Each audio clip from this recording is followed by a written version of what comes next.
I don't know what you call it, like pork roll or Taylor ham, egg and cheese. Yeah. Pork roll and cheese. What, pork roll? People call it pork roll or Taylor just ham. With like the. It's like a bacon, egg, and cheese, but it's pork roll is like a. Is it a different type of bread or it doesn't matter? No, the bread is the same. It's just a roll. Yeah. But pork roll is like grinded up pork, I guess. It's tough to describe. And then put in like a circle, like a flat circle. It's like a patty. Circle. It's like a small patty. Where can you get the best pork roll so I can go try one? Any bagel shop, really. Oh, any bagel shop. Yeah, it's a known thing in New Jersey. Okay. Yeah, it's not. You just ask for a pork, egg, and cheese or pork roll. What's on it? Like ketchup? Anything on it? Yeah. Egg, cheese, salt, pepper, ketchup. Usually, they ask for salt, pepper, ketchup. Salt, pepper, ketchup. So whatever. So it's like all the. It's just a sandwich. Stuff is the same. It's just like bacon, egg, and cheese. Just like the same cheesesteak, salt, pepper, ketchup. Yeah. Same thing. Yeah. You guys just take it from different states and then mix it up how y'all want to mix it up. I see. Yeah.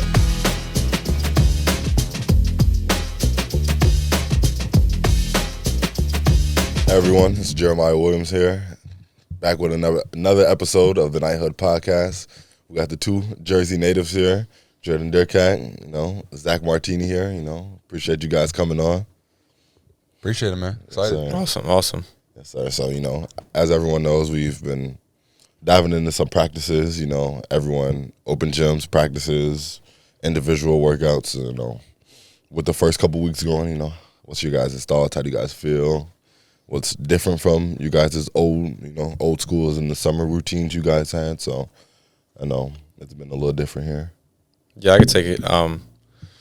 We're old guys, so we kind of know how summer workouts go. Right. The first couple weeks are rough in terms of conditioning. I don't think you can prepare for conditioning if you're not in basketball workouts. But overall, I think it's been fine. I think obviously we don't run as much as other programs run, but we get up and down during the games, and I think that's what conditioning is best used for. I think overall we're getting it in. We're getting to know each other. I think that's what summer's about, is getting to know each other. So, would you say you ran more more at Merrimack or I would say that we did more like actual sprinting. So we would do like whatever, 17s or some testing. We did like a 3-minute test, some stuff like that, but I'm not a big fan of just running to run, so I'm cool with this. Yeah, it's annoying. For me, actually, this is my 5th year in college, but this is my first year doing summer workouts. So first year of summer. So I forgot about that. It's brand new to me. In the Ivy League, they make you get a job in the summer, and then you go work wherever you are, live wherever you are, and then it's like, all right, try to play for an hour a day on the side. So like your summer is dedicated to just working, like sitting at a desk job. You have to work? Is it kind of like a requirement and they check up on that? Or it's not a requirement, but they physically can't work you out, and you can't go to. So I couldn't, over the summer, I could never go back to Princeton and work out with my coaches. It's like an Ivy League rule. You can't do it. So this is new to me in a way, but it's still basketball. Right. So, I mean, just getting used to all our new calls and new players, and that's the biggest challenge and biggest difference. But I mean, at the end of the day, like I said, it's just basketball. But it is cool to just kind of be a hooper for the summer and not have to worry about sitting at a desk and doing a 9-to-5 job. What type of jobs were you working for your 4 years? I did. So I had 2 jobs. My first job was I was on Wall Street, and I was working. It was called a brokerage firm. So pretty much I was matching up banks. I wasn't doing this. I was kind of looking in the background. So I was the middleman between buyers and sellers of stocks. Right. And I mean, when I did it as a 19-year-old, I thought it was really boring. Yeah. But I mean, now looking back on it was a pretty cool opportunity. And last year I worked for a movie producer. So, if you guys ever seen John Wick? Yeah, I have seen John Wick. Super long movie, so I kind of fall 3-hour asleep. Movies. Yeah. So I worked for his name is Basil Iwanek. He produced the John Wick movies. That was a pretty cool job. Oh, yeah, that's dope. Yeah, that was fun. So would you say since you guys don't have a summer or anything like that, when do you guys start? August or whenever school? So September 1st we have our conditioning test, and that's the first day of school, and you either pass it or you don't, and they give you a program to follow, but no one can track you. Yeah. So yeah, it's crazy. Yeah, it's crazy, man. So you had obviously a ton of success at Princeton throughout your 4 years. Tournament once or twice? Just once. Just once, yeah. But Sweet 16. Yeah, we had a So good do you run. feel like you guys like fall pretty behind in that, or like especially with that Sweet 16 team, were you guys behind, or how did you guys like? It's a good point. Because just from being here for 2 weeks already, and I would think that we'd have such a big advantage to teams like my former team at Princeton and the rest of the Ivy League. But I don't know. Like somehow, I think there's something. There's not a lot of transfers in the Ivy League just because the schools are so good. No one really tries to leave. Yeah. So I guess there's like. I've never. One kid has transferred since I've been at Princeton, so you kind of know who you're playing with for the past 3-4 years, and that definitely helps. Yeah. But I definitely do think it's a disadvantage because just to get to know each other for this time, play with each other, lift, just kind of be around each other, get to be like start building these friendships. I think it's an advantage for sure. Yeah, for sure. Yeah. Do you guys put in like the same stuff every year because you know you're gonna have the same guys? Like I feel like when you knew you're gonna have a new team, coaches are like, all right, let's switch this offense to my personnel. Right. But at these schools where you know you're going to have the same amount of guys, are you having the same amount, like do you have the same sets every year, same plays for different people? Like how does that work? 100%. Yeah. It's like everyone kind of knows their role, where they are on the floor and their spacing, and then you kind of just build plays off of that. It's very similar. Yeah. I remember asking you about the Princeton offense, and you said you guys had one play and it works every time.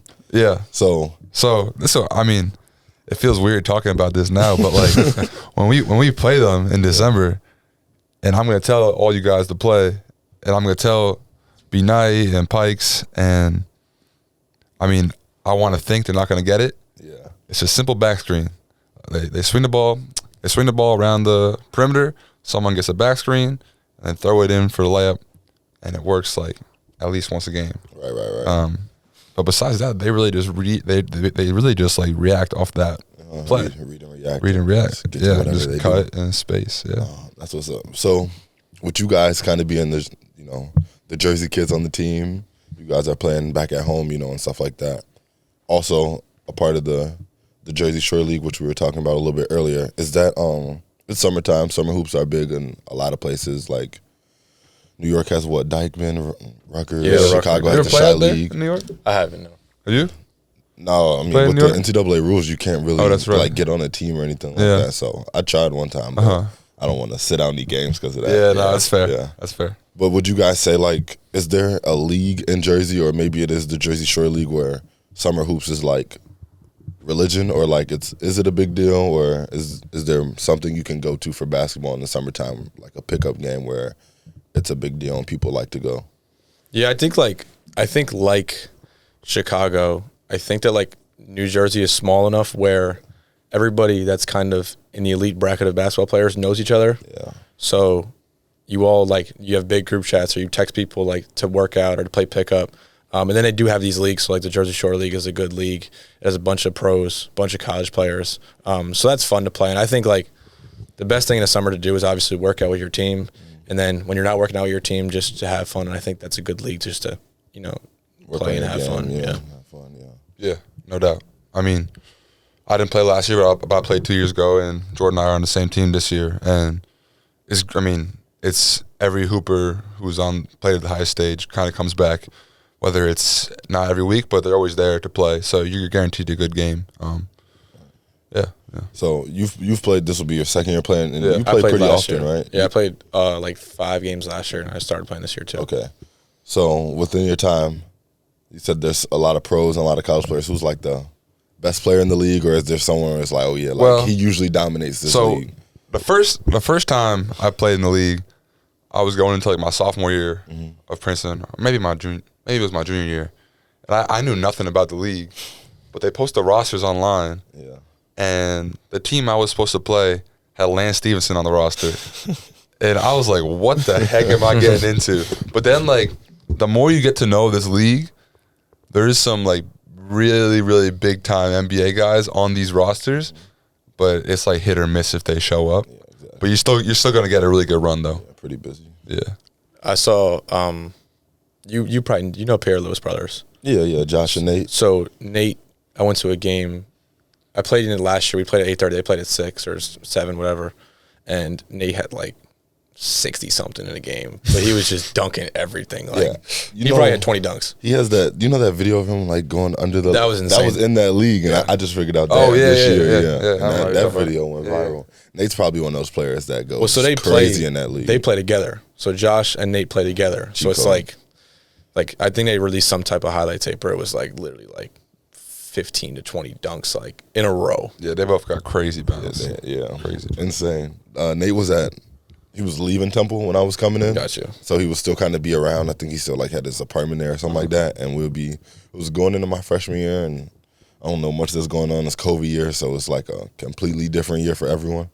He just in the practice gym, just East Bay, under the leg, 360 East Bay. I'm like, this is what college was. I'm like, oh my God. But nah, Nate and Josh, they tear that league up. I see videos of that all the time. I mean, we were just talking about Justin Robinson. I mean, if you're a Jersey guy, you know him. Yeah. Played at Monmouth. He tears that league up like 50 a night. Yeah, but in that league, it's like it's an NBA game. You're on a high school court, so like you'll see some crazy stat lines. It's a high school court, like it's the actual high school court. It's literally a high school. It's Manasquan High School. Yeah. Sometimes again, it's hit or miss. Sometimes they'll put college lines down. But most of the time, they just have the high school lines, and you're just like, it's kind of coached to just shoot wherever you kind of want to. But get up and down the court quick. That's why everyone has like 40 when I check the page. Yeah. Well, the final scores are like the final scores are 120 to 90. Yeah, no one wants to watch a defense 90 in the summer. to 80, summer league game or anything like that. So that's good. Yeah, I think Moses Brown was on our roster. Yeah, he is. I was signed up for that thing, and I looked at y'all roster, and we won it. We're going for 3 in a row.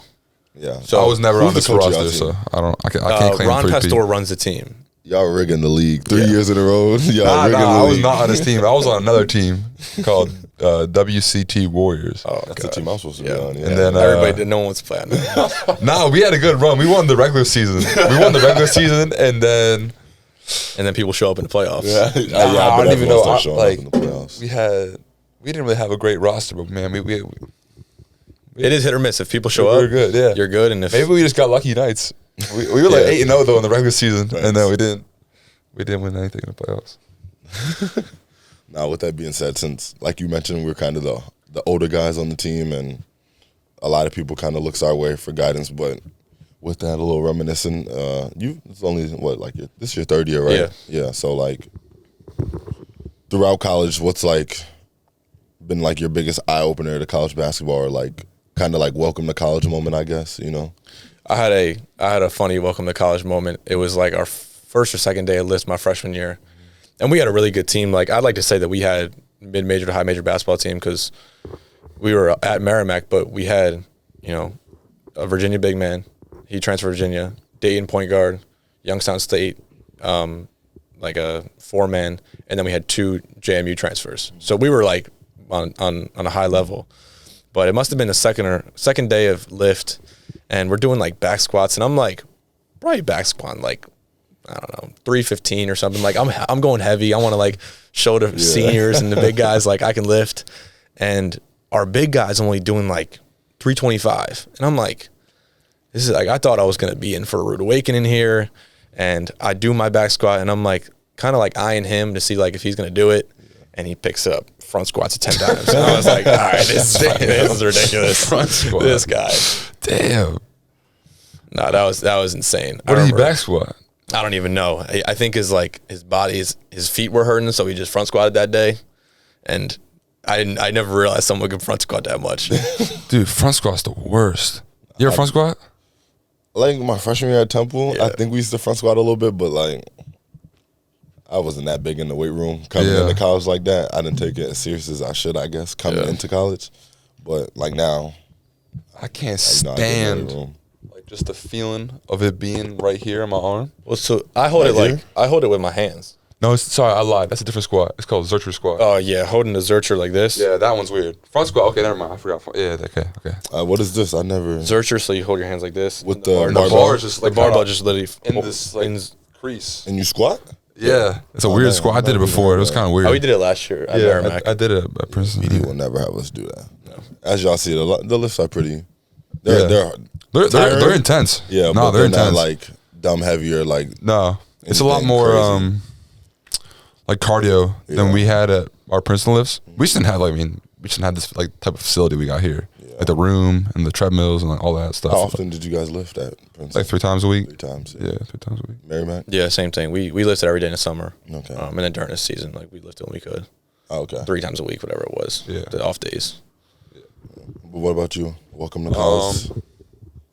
So I would say, my freshman year, we get to Princeton, and the Ivy League cancels, like all the sports. Everything, yeah. So we didn't play.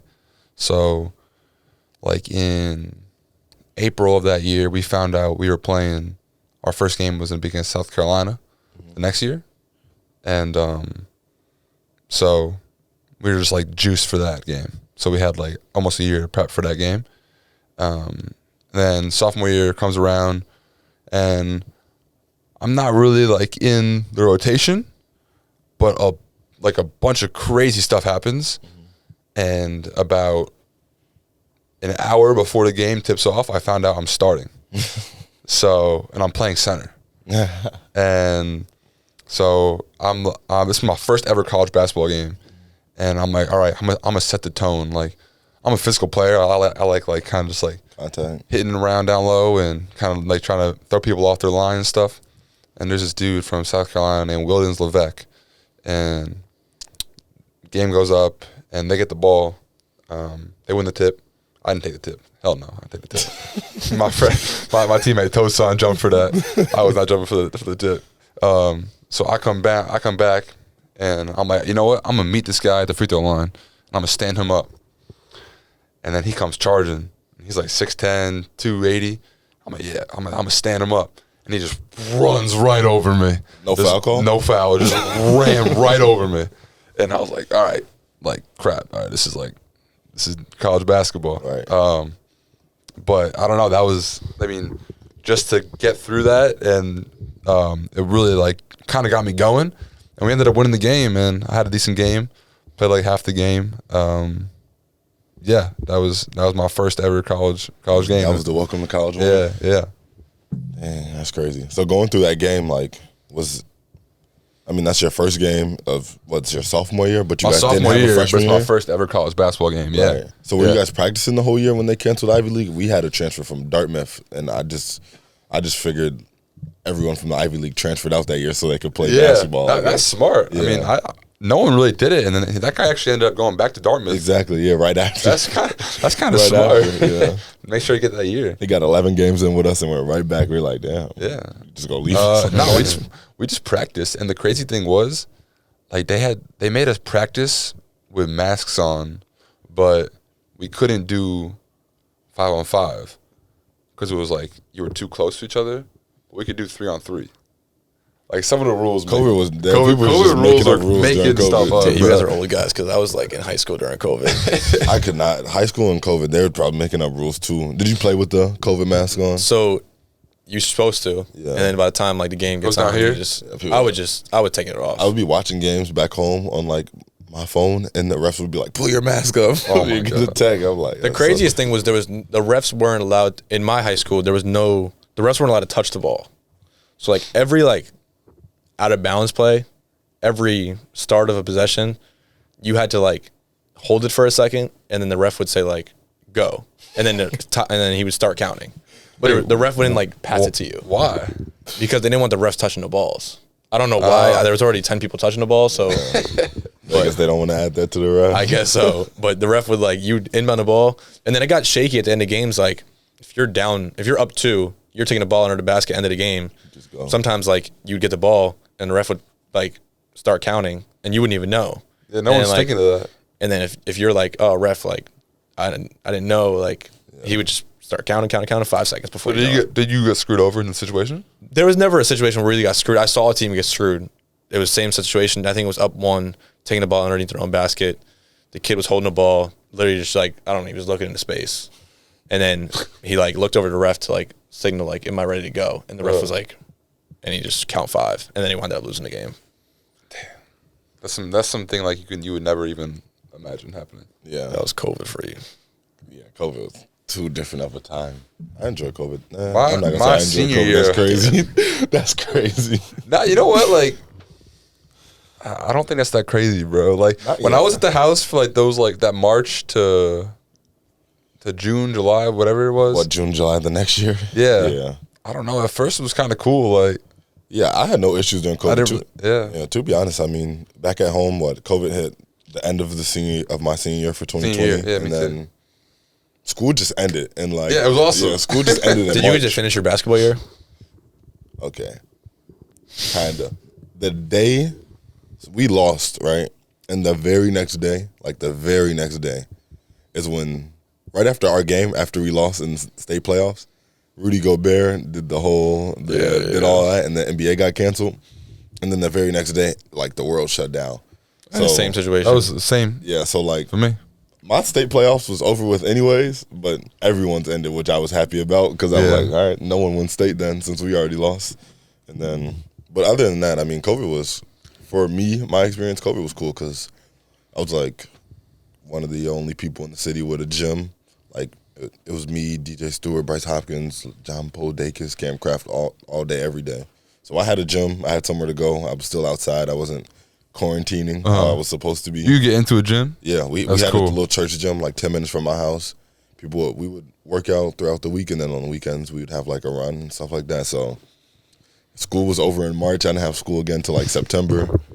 I don't know. COVID for me was a historical time. For a kid at that time, going into college with a car, with a gym, Yeah.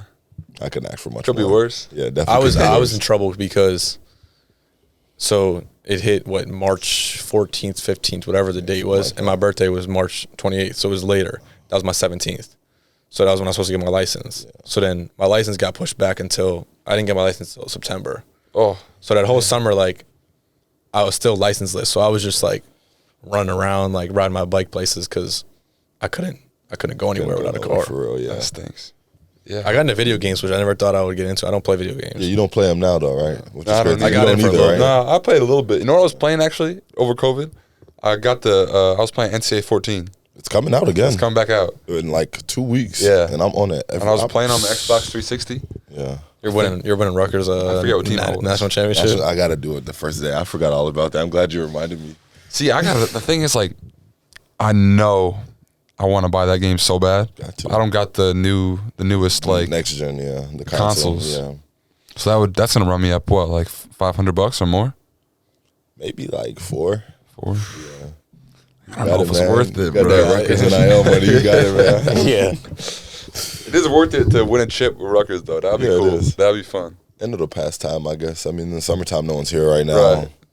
Yeah, we're done at whatever time, and just got the rest of Who the knows day. what time we're done? That is true. Yeah. What time we're done? The days are kind of random. Yeah, it's like, super random. Yeah, It's definitely just different. wait for that text and I like that's getting my over day. with. Like if we didn't have camp, like I liked if we did like an 8 to 8 a.m. lift In the morning. or maybe like 9. 8 a.m. was kind of crazy. Yeah, it's Nah, crazy. dude, the 8 a.m. lift was crazy.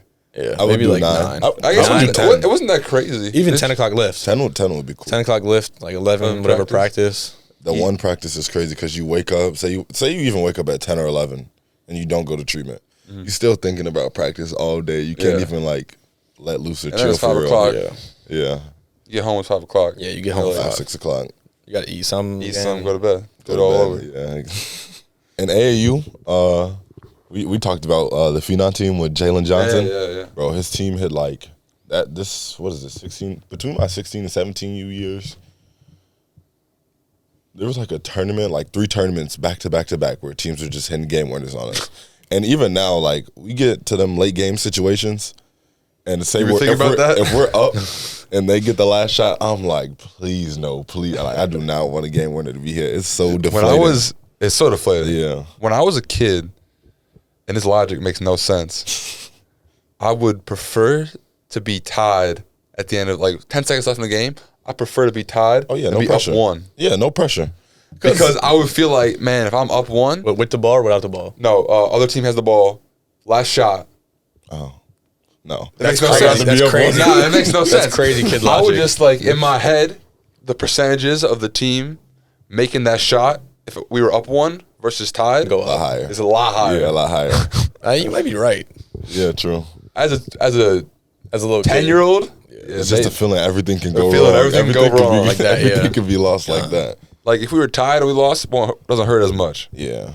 But now, I mean, we gotta be up 1 because we're getting that stop. Yeah, I gotta get that stop. Yeah, I feel like now I'm a little, but for a while, I was like, bro, please do not hit a game when I will cry right now. I don't know if I've ever been part of I don't think I've ever been part of a game winner on the opposite side. For real? Like at the buzzer. On the positive way? No, I've never been like them hitting a game winner on us. Really? Oh, wow. I don't think I've ever been like at the buzzer. Maybe like Knock on some wood, Time bro, starts because if running that out. happens this year, I'll be literally. I'll be tight. Tight. we had a situation. It was my freshman year's NEC championship, and we got a call at the end of the game. I don't know if it was a foul or not, but they got called for a foul underneath our basket, and we were in a 1-on-1 with like 6 seconds left. So our kid gets up. We're down 1 or up. I think it was tied up. Makes the first, misses the second, and like probably like the best player in our league is like coming right at me, like down 1 NEC championship, like sidestep, like gets a shot off. I was right there. When I tell you, like I turn around, I'm like, oh no, that's good. Like it was perfectly straight, and wound up just smacking in front of the rim, and we wound up getting out of there. But that was the same. It was the FDU team. Oh, So we had to. So they were. Yeah, I forgot about that. That's so crazy. So we were You should have played Purdue. We were under probation, Right. because we came to Division I like 3 years prior. Oh, I So we remember were this allowed to story. play in the tournament, but we couldn't go to the NCAA tournament. Yeah, dang, So we you were played on that FDU. team? That's Yeah. crazy. We played FDU in the championship, beat them by 1, and then they went to the tournament, beat Texas Southern by like 20, and then they played Purdue. That's crazy. That's so, that would make me so mad. Because I do remember that story, just being on my phone and stuff like that. That's I forgot you were on that team too. wild It was as hell. crazy. We didn't even like, the thing was we knew before the season started that like we could play in a tournament, but we can't play in the NCAAs. So our whole thing with the whole year was like, we got to win this So tournament. did you guys get rings for winning the? Yeah. Oh, so that's, We won the regular that's season smooth. too. Yeah. So we won the regular season outright. Merrimack, the powerhouse, huh? We were Powerhouse trying. of that conference. They just moved. Oh, for real? Yeah, they moved to the max at the MAAC. Out of the NEC. MAAC or not Yeah. the MAC? No, MAAC. Okay. Who's in there? Quinnipiac, Iona, Fairfield, Iona. Okay, I got it. That'll be good. Like good competition for them, I think. I like to. That zone is crazy, so we played zone the whole game. So I think that playing that zone in a new conference is going to be fun, because everybody at NEC, like once you get into conference play, everybody has their folder, like their Merrimack folder. Oh yeah. And these are the plays we run against Merrimack, and this is how we're going to attack it. But in a new conference, like you got to watch film for it. You got to like prepare for it differently. True. So they'll be in for one though. Just on the flip side, don't you think Merrimack got to watch 9 different teams now and just get to know 9 different teams? Going into a new conference is definitely crazy. Something underrated kind of about college basketball, especially for me last year, and this could just be me, my mind or whatever, but going to a place for the first time and you don't know anything about that place can kind of play a factor in the game. Because I just remember being at Temple, what it feels like playing at Tulane, and you know what it feels like playing at Memphis. But then then I went to Iowa State, so all right, I expect this out of transfer. So now I didn't play, but it's still kind of getting ready to play there. So we go to Kansas, we go to Oklahoma State, you go to Baylor, and it's oh, this is the gym, and But then I jumped into Rutgers. It's all right, now I'm going to Wisconsin, now I'm going to Michigan. It's I've never been in these places before. You don't understand the environment. You don't understand.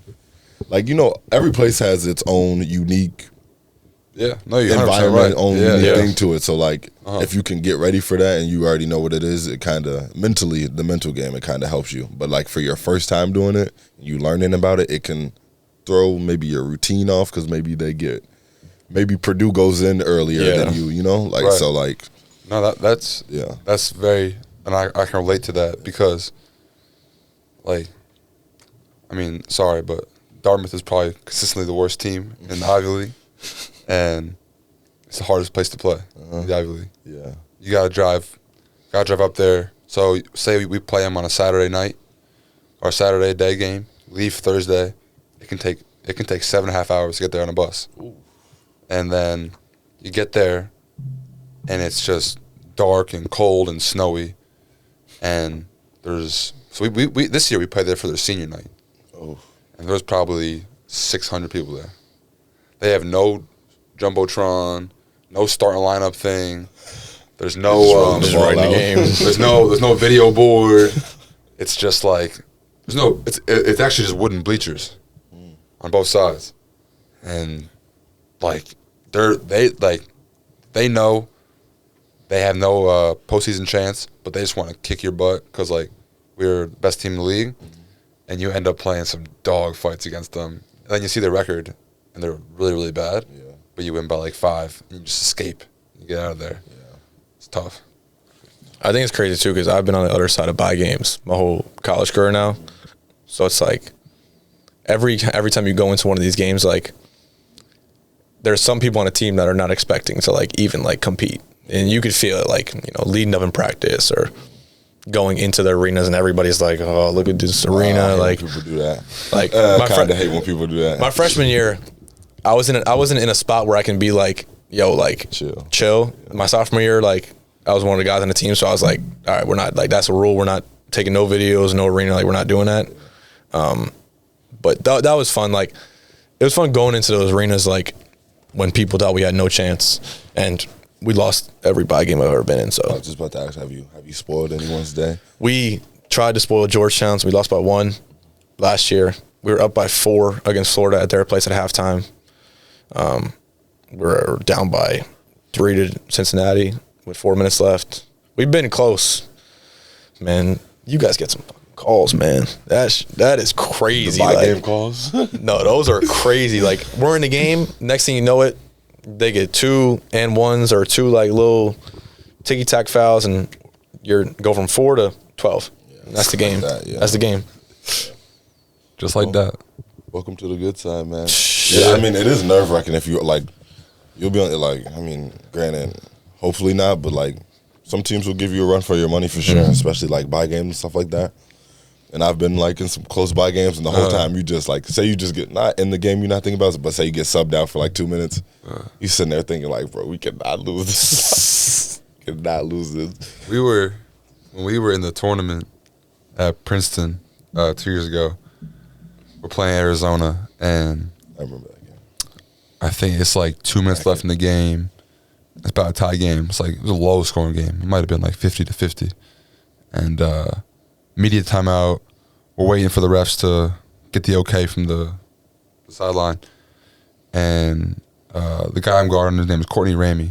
I wasn't guarding him for much of the game, but I think we were just happening to stand by each other before they inbounded the ball. And he looks at me, and we're just talking, and he's like, "Damn, you guys are pretty good." Like, so like to be on that side of it is so cool because there is no expectation. Like, they think they're just going to walk in and stomp all over you. So, yeah, just to kind of have that, not heart over height, but just, like, play your hardest, play with all that effort. It's cool. And to actually end up winning one of those games at a low, mid-major team, it means a lot. So, it's cool. Yeah, so you 16 to get there. Who guarded Balu that game? I did. Oh, okay. I did. Yeah, I guarded Balu. That's what I figured. He said his hand was broken, but that's what he said after the game or something like that. See. Well, I don't know. We'll see. I'm excited we get to play him again at we'll Indiana see this year if his hand's broken again. Yeah, him, and they had a kid named was Pelly Larson on that team, bro. That kid. Yeah, and they had another good foreign kid that year. The other foreign kid, I can't think of his name. I can't think of his name either. But he was the one who was really good that after year. it. Yeah, he was can't think of his name at all. Oh, I can't think of his name at all. They always have like a Lithuanian kid. He was Lithuanian. Yeah, they always have a Lithuanian kid. But Pelly Larson. So if you watch the game, we're in the handshake lines, and the cameras are on each team. And the camera gets up to him, and he puts his hand right over the face of the camera, like shoves it out. This is on TV. Like if you're watching the game, you see it on TV. Bad sportsmanship. Yeah. Tubelis. Yeah. He was really good too. Yeah, he had a crazy quick spin move, lefty. Good. I wonder what he's doing. He was a good player though. Probably playing in Lithuania somewhere. Probably making somewhere like over good amount of money. Living on a farm. Yeah. As we talked about a couple of times already, but with us being kind of the older guys and you making it with your success in the Sweet 16, you won some championships in your conference and did some cool things there, Defensive Player of the Year, Player of the Year. So, like, kind of throughout college, what have you learned that you want to bring to this team, valuable lessons or, like, something you think that is, like, that was important to winning in your other schools or your past success that you want to bring here to help us win? I think that staying together was super important. I think, like, as soon as you start, like, seeing loose ends on a team, everybody feels it. And if you have one guy that's not locked in, 4 other guys that are competing their ass off, like, you're going to see it. The next thing is, like, I think that during the games, like, I remember playing games and, like, you fall asleep for 4 or 5 minutes, like, that game could be over. Oh, yeah. So, like, that's why, like, it's so important to stay locked in. Even, like, those media timeouts, like, you can quickly go from, being up 2 in a media and next 4 minutes, like, just having bad 4 minutes and you're down, 8. Yeah, like that's the game. You could be up 10 and you can be on the verge of killing the team. Yeah. You want to start shooting step back threes. Now you're in a 2-point game. It's like, oh, let me. That's like the real thing, too. Seriously. Exactly. No. I would say for me is like identifying and finding what you're really good at and sticking to that. I think every team every player, every 5 people on the court needs to know like what their kind of role is in order for them to have success. And if all 5 people can buy into that, I think you can go really far. And I think another thing that I was really been echoed at Princeton, and I think I can already tell it's being conveyed here, is just communication and having all 5 guys be on the same page at all time will take you such a long way. No, for real. Yeah, that's probably like one of the most like underrated or like unspoken things about basketball. I feel like because throughout my whole basketball career, especially in high school, like if like I had to like Mean Streets calls me like the first ever walk on because I got DJ Stewart was my best friend and whatever. He brought me to a practice and they were just getting killed and I just came in. I was literally just talking on defense and just like even in college that happened. A couple other schools I've been to, like just talking, and then the coach notices like, oh, this guy talks, like, and then it gets you on the floor, and then from there you can just kind of showcase whatever else you're good at. But like the communication part, and it just sews up so many things on defense, especially like switches and whatever the case may be. So the communication part is the biggest part. That's probably what I would say, communication or like team togetherness. Also similar to what you said, like even though I didn't play there, so it's not kind of part of my success, but I was part of the team or whatever. But like seeing kind of how Iowa State did what they did, they kind of program it to where you're just with the team all day. So like just by you being with the team all day, you don't even realize it. You kind of just develop like a very good relationship throughout the whole team, and everyone kind of has each other back throughout the defense, offense, and stuff like that. So as long as we can stay together, that's why like with the 4th coming up, hopefully as much as us can go and get together for the 4th and, do some stuff like that. But, like, that's probably, like, the biggest thing for me is just, like, everyone just being together, enjoying each other off the court, and then that'll help on the court because, like, at Temple, we used to go out all the time off the court. And even though we weren't, like, that's kind of a bad idea because we didn't win that many games at Temple. Like, we were a good team. Like, had some outstanding players, but, like, we would just go out to eat together and do stuff college kids do, and, like, that just – it makes that stuff that much more important and stuff like that. Just going out during the year after a win, stuff like that. Just celebrating each other, I feel like is important. So that's some good stuff. But I don't know, man. Also being in Jersey, I was down at the dealership and everyone keeps talking about Jersey pizza. So if you guys have any top 5 things about Jersey, so it doesn't have to be pizza, but like 5 things you like about Jersey, What you guys been to Jersey kids? For me, it seems like. And growing up, it seemed like everything was like 20 minutes away. Like nothing's really that far. Yeah. Like everything, it's a small state, and you don't really got to travel far to get anywhere that you really need to be. Almost, I would say that's one thing. You got something?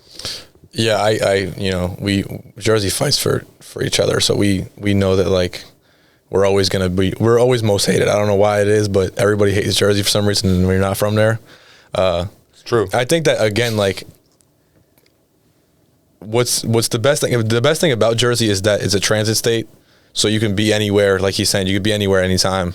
Obviously, like the shore's huge. There's so many things to do, from being on the beach. Like if you like to golf, you can go golfing. If you like sports teams, there's sports teams at 20 minutes. There's great college teams, obviously. Like everything you would need, you can find in Jersey. So that's why I think we got a better state in Illinois. I think Than Illinois. I think like George said, like people have like the worst expectations for Jersey, and then they get here and it's like, oh, it's pretty nice. It's not that bad. So to like see people come to that realization makes me feel happy. You came to that realization, the Jersey kid? No. Like for me, I haven't been I feel like a lot of Rutgers students are probably from New Jersey. Yeah. Just because it's the state school. Yeah. But when I was at Princeton, people from all over the place, and people get there and they're like, "Oh, wait, this is actually pretty nice." Oh yeah. I see what you mean. And I'm like, "Yeah, no, like it is nice. No like, shit, huh? Yeah, it's a good state." And then the food's obviously great. Pizza all over the place for What's sure. like the Jersey food? Like, is it Italian food? I think it's awesome because you can in Jersey, like you can get all different types I'd of say, food. yeah. Like Right, but what is like? I would say Italian food. I would probably say Italian. Yeah. I'm Italian, so I mean, I probably would bias, but I would say Italian or bagels, pizza. Yeah, bagels is big. Yeah. There's like a bagel shop every time. Yeah, Everywhere you go, there's fast bagels, Definitely. something like that. like I don't know what you call it, like pork roll or tailor ham, egg and cheese. Yeah. You ever had one of those? cheese. What, pork roll? People call it pork roll or That's tailor just ham. with like the. It's like a bacon, egg, and cheese, but Yeah. it's Pork roll is like a Is it a different type of bread or it doesn't matter? no, the bread. no. The bread is the same. It's just a roll. Yeah. But pork roll is like a know. flat piece of meat. Yeah. Pause. That's like grinded up pork, I guess. It's tough to describe. And then put in it. like a circle, like a flat circle. It's like a it's a patty. circle. It's like a small patty. Where can you get the best pork roll so I can go try one? Any bagel shop, really. Oh, any bagel shop. Yeah, It's just it's like- a known hard thing in to New find. Jersey. Okay. Yeah, it's not You hard just ask to for find. pork, egg, and cheese, or Central pork roll. What's on it? Like ketchup? Anything on it? Yeah, egg, cheese, salt, pepper, ketchup. usually they ask for salt, pepper, ketchup. Salt, pepper, ketchup. So whatever. Oh, so it's like all the It's just a East Coast sandwich. Stuff is the same. It's just like just bacon, the egg, and same. cheese. Just Yes, like it's the same thing. cheesesteak, salt, pepper, ketchup. Yes. Same thing. Yeah. You guys just take it from different states and then mix it up how y'all want to mix it up. Yeah, I see. Yeah. It's all the same. I live in Central Jersey, so obviously Central I think Jersey is a Central thing. Jersey exists. Yeah, I don't know why there's this big debate that doesn't exist, but I mean, like, Are you from Central Jersey too? I think I would be. I think I'm right on the border of where, like, Central maybe Jersey. North and Central. If Central exists, I'm probably on the border of where North and Central meet. Why do people say Central isn't a thing? Because when I was in Philly and people from Jersey, South or North was always a thing, and then someone would say Central, and then you would hear them argue Central's not a thing. So why is that not even? I a thing? don't know why Yeah, it's a I big honestly thing. don't- I honestly I think it's couldn't because tell like you. the shore is like from the middle of the state down, and everything that's on the shore like you would think is south. Yeah. But like I think like I live like literally in the middle of the state, Yeah. perfectly where like Wait. Central Jersey would be located. Like, if you said you were from like Manasquan, which is the beach, I wouldn't really consider that South Jersey. But if you said you were from like by Philly, I'd be like, ooh, that's South Jersey. Like, that's not really Jersey. I don't claim. Wait, so I don't- South Jersey I don't- isn't I don't Jersey? claim. I don't claim all the way down there. So it's Philly. I would, So like Wildwood, or is that South Jersey? that's way down there. Yeah. I know I a don't little know. bit about I Wildwood. think that anything below like Long Branch is South Jersey. Long Branch is like pretty high on the shore. Sure. Yeah. I think anything below that's why like Manasquan to me is down the shore, and that's South Jersey. And then anything below that, like obviously Cape May, Camden, they're all South Jersey. So it's like 4 subdivisions of Jersey: South Jersey, I guess you could North say, Jersey, like- Central, and the Shore. Yeah, I like that. That's Like the that. subdivisions. I like that. I guess, yeah. Honestly, I feel like They're all very different though. yeah. Why? Like- What's the differences?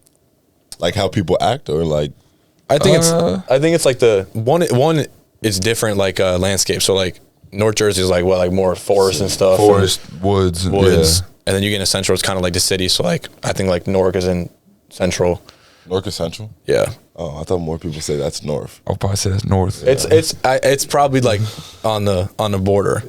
But like Newark's obviously city, everything around its city, and then you start going down the shore. That's all like beaches and stuff and beach towns. Yeah, okay. Yeah. And then What's Rutgers? Central. Central. Central? So For Central's sure. a thing, consensus.